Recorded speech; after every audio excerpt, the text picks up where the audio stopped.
The 7800 was a console that underperformed and was underappreciated during its lifetime. It began development under Atari Inc. and GCC as sort of a refresh or evolution of the Atari 2600, and had things gone to plan, we would have saw the 7800 hit store shelves in early to mid 1984. It would have contended as Atari's next big-budget console, but instead, Warner had sold off the home division of Atari to the Tramiels, who rebranded the company as Atari Corp. Under their ownership, the 7800 eventually saw release in 1986, with most of the original launch lineup intact. This means that the 7800 released with games that were intended for a market nearly 2 years earlier, and even then, most of the software were arcade ports from 1983. A console launching 2 years too late with software that was cutting edge 3 or more years ago is something that probably isn't going to impress too many people. And from that late start, full of software that was 2 years too late, the 7800 failed to make a real impact in the gaming market. Atari Corp had to go up against Nintendo's juggernaut, the NES, and there was few companies or consoles that could have stood a chance against it. Even if Atari had put the full force of their resources behind the 7800, which they did not do, I think it would have been an uphill battle against Nintendo. Let's not forget that Nintendo was forcing exclusivity to developers in order for their games to be on the console, and they would threaten retailers in removing their popular titles from store shelves if they stocked the competition. But Nintendo didn't need to use these questionable tactics, as the 7800 and Atari was doing well enough in underutilizing their system. The 7800 had a trickle of software, and most of it was classic arcade stuff and ports of computer games. The popular new arcade titles, along with the action-adventure games and platformers that were changing the industry, were almost completely absent on the 7800. Atari Corp was also dividing resources among no less than 3 consoles: the XEGS, the 2600 Junior, and of course the 7800 Pro system. They also had to support their own computer division. It's my belief that this played a major role in not only the lack of software for the 7800, but the 2600 and XEGS as well. So for these reasons and many more, the Atari 7800 underperformed in the market. The console was forgotten by gamers and the media alike, even with a late life push in '89 and the very early '90s. It was just too little too late, and the console would die a quiet death in early 1992. Or did it? Yes, Atari Corp pulled support from the 7800, but fans and some small circles of gamers whispered that the 7800 had been capable of so much more than what Atari had shown us. The 7800 was a sprite-pushing monster, and could do so without the flicker and slowdown that the NES had to use in similar scenarios. Some even boasted that the 7800 should be capable of things that the NES wasn't. Now, I'm not saying that the 7800 Pro system was 100% better than the NES. All I'm saying is that the rumors were that Atari might have had a stronger competitor than they had shown us. But most of this information and the rumors remained just in these small circles, and the 7800 was forgotten, even during the retro gaming renaissance of the mid-2000s and beyond. The NES got another time in the limelight as retro enthusiasts began chasing down rare cartridges and making entertainment based around their nostalgia of the console. Even the Master System got some love that it was sorely missing back in the day, and the retro craze moved to the turbo graphics, the later 16-bit stuff, and well beyond. It seemed that every console and company got a time in the limelight in the larger collector community, but the 7800 seemed to be skipped. That is, until the mid to late 2010s, when a ton of homebrew software started pouring out of places like atariage. There was also contributions from Video61 and Good Deal Games, among other places, but there is no doubting or discounting atariage's role in the 7800's second chance. Developers had heard about the underutilized system and wanted to see what the truth really was, and most found the 7800 to be a unique programming experience that was very challenging but also very rewarding. We saw some incredible games hit the 7800, but things were slow and far from a resurrection. That is, until 7800 Basic was developed and the tools to go with it were made available to allow nearly any developer to make games. This was a huge boon to the console, and allows what otherwise should have been assembly programming to become as basic as, well, the basic programming language. And this is when we started to see several major releases a year on the 7800, sometimes more than a dozen each PRGE cycle, when including the truly independent stuff and the games from Video61. When a console is receiving more games a year than it did during some years of its life, I think it's safe to say that it's experiencing a true second chance. There have been a ton of talented people and great games lately, but I want to highlight a few that have really made an impact. I don't want to downplay what others have done, but I think there are a few that really embody what the console has been experiencing in the last decade or so, and we'll start with the contributions from the great and powerful Robert de Crescenzo.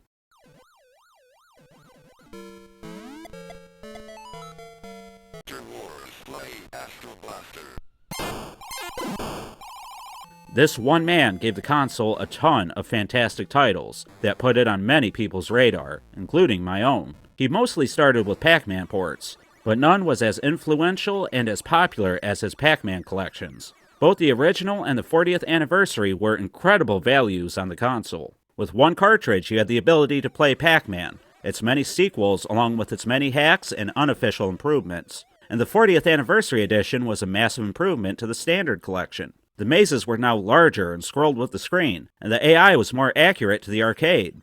Whether you prefer the original or the 40th probably depends on what you prefer, but you couldn't go wrong with either version. Bob de Crescenzo soon moved on to give us a lot of obscure games on the 7800. He wanted the console to be home of games and ports that were forgotten by time, and couldn't be found elsewhere.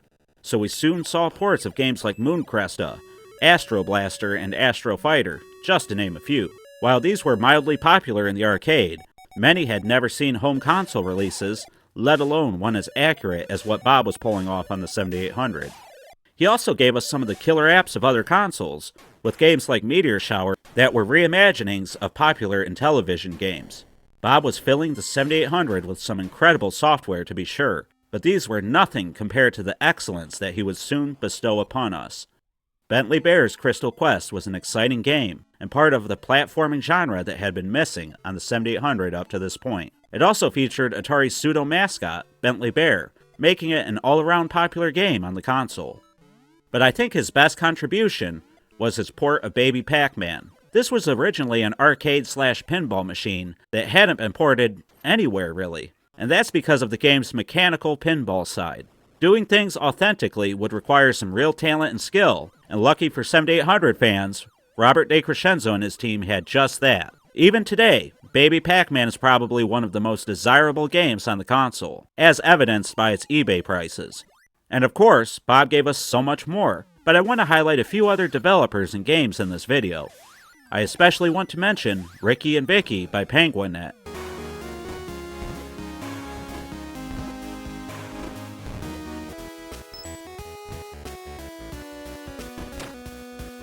PenguinNet and the game's main developer, Osman Salimi, took a lot of time and love making a 7800 game that was an all-around AAA experience.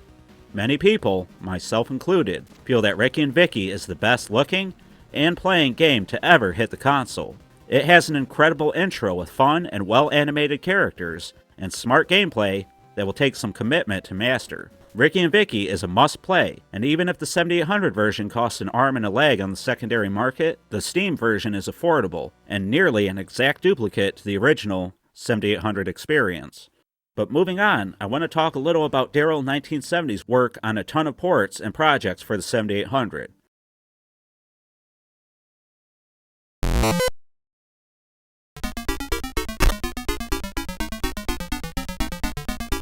But his main gift to the community has been Popeye. Popeye is yet another nearly arcade-perfect port to the Atari 7800. For those who don't know, Popeye was a Nintendo arcade game that featured 3 screens and a major challenge, and everything has been ported faithfully to the 7800. VHCC is another developer that has been giving us gift after gift on the 7800.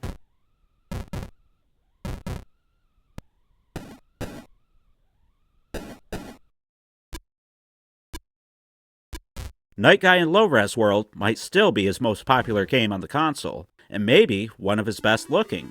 It looks like a typical action game or platformer of the 8-bit era, but at its core, it's really a puzzle game, with each screen presenting its own unique challenge or challenges. His sophomore attempt was Slide Boy in Maze Land, and while I think it's technically more solid and fun, it's a bit shorter than even Night Guy. But still, in Slide Boy, VHCC has given us a fun and challenging puzzle game that anybody can jump into and enjoy. but his most recent release, Uzi the Goo Gaiden, is probably his best. It combines the best elements from what he has learned on the console in his previous releases, and mashed them together. I personally think that VHCC is one of the best developers during the 7800's second life, and somebody you should keep your eye on. But now let's touch on some excellent releases quickly that need to be mentioned when talking about the 7800 Renaissance, because honestly, there's far too many great games and developers to talk about in one video. Donkey Kong PK shows the version of the arcade classic we could have received had it been a priority on the console, and if the Poké audio chip had been used.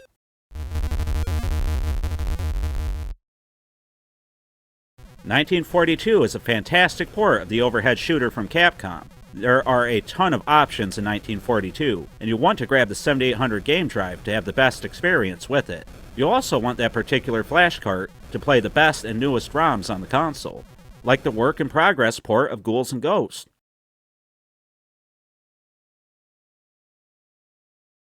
This game would have driven 7800 kids nuts back in the day, and has really proven that the 7800 can do anything any other console of the time could do. You'll want to experience it firsthand, but just remember, it's still being worked on, and there are still kinks aplenty.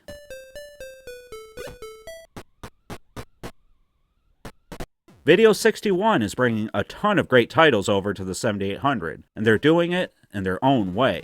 I recommend Venture as the shining gem of their library, but games like Animal Keeper are worth checking out too. Don't discount Video 61 when looking into the homebrew scene, because I've been surprised by them more than once.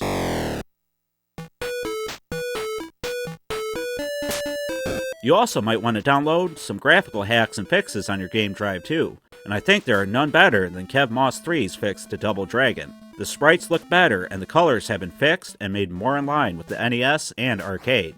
A game drive is going to be a requirement if you want to follow the 7800's second life. But there are two developers I want to highlight before we wrap things up. Muddy Funster might be the console's newest all-star, as he continues to release game after game of the highest quality.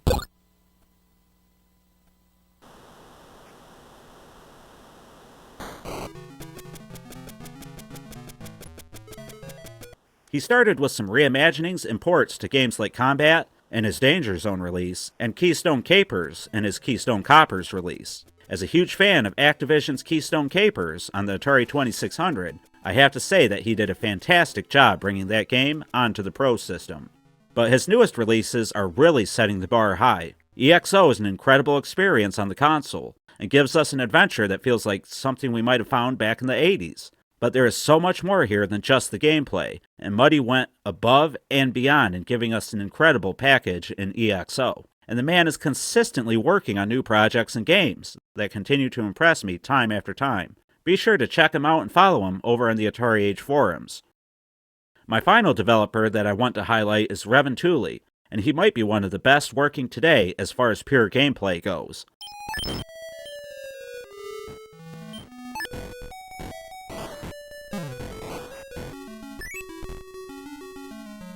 Revan Tuli started with his Dragons trilogy, which started with Dragon's Cash, an homage to Match 3 puzzle games, namely Bejeweled, and it looks and plays fantastic on the console and gives us a true and pure puzzle game, which the 7800 was missing to that point, believe it or not. The second game in the trilogy was Dragon's Descent, and it was the 7800 port of his 2600 game, and it follows the 2600 rules pretty closely, but the game has a ton of replayability in its random dungeon generator. I think this adventure is the most pure Atari game he's released to this point, but that will be a good thing for Atari purists. Dragon's Havoc is the third and final game to the trilogy, and if you ask me, it's definitely his best. It's a side-scrolling shooter with a twist, as you have to maintain accuracy over all else. It's action-packed and full of beautiful environments and fun boss battles. If I had to recommend one game from the trilogy, this is it. But his best game yet might be the 7800's first Metroidvania. Harpy's Curse puts us in the role of the Harpy from his Dragon's trilogy. The player must use the flapping controls from Joust to move around, while exploring and collecting new items and attacks. There are secrets and exploration aplenty here, and I think this game might be his most unique yet. Definitely worth a look for people dying for longer adventures on the console. But with that, I think we've shown some of the best for the Atari 7800's second chance at life. There are a ton more games that have been released, and I left a ton out for you to discover for yourself. The initial run of the 7800 was disappointing to most people, even though I personally enjoyed it. But I think the homebrew run of games lately have been much improved over the original library. But now I want to hear what all of you think. Are you enjoying the Atari 7800's second chance at life, or do you prefer the stuff from the original releases? And why do you prefer what you prefer? What's your favorite game from the console's library, and do you think a game has finally pushed the 7800 to its limits? Let me know all this and more in the comments down below. And if you enjoyed this video, then please leave a like and subscribe. We do 2 videos a week, including a featured video like this one, and a review. So subscribe and hit the bell icon to be notified whenever we upload. I'd also like to take this time to thank my Patreons. You can become a Patreon over at patreon.com/7800progamer. It's $5 a month and you get exclusive extra feature videos. So thank you to Jeremiah Thomas, Mr. Shua TV, Fence the Spook, Socrates63, Ball Gobbler, Jolt 7800, Head Trauma Bob, OG Hugo, and my own Celestial. You're all classy Atarians, and I couldn't do it without you. And with all that, I think it's time we said goodbye for the time being. I'm the 7800 Pro Gamer, a homebrew aficionado here at the Atari Network, and I hope you all enjoyed the video. And remember to stay classy, Atarians.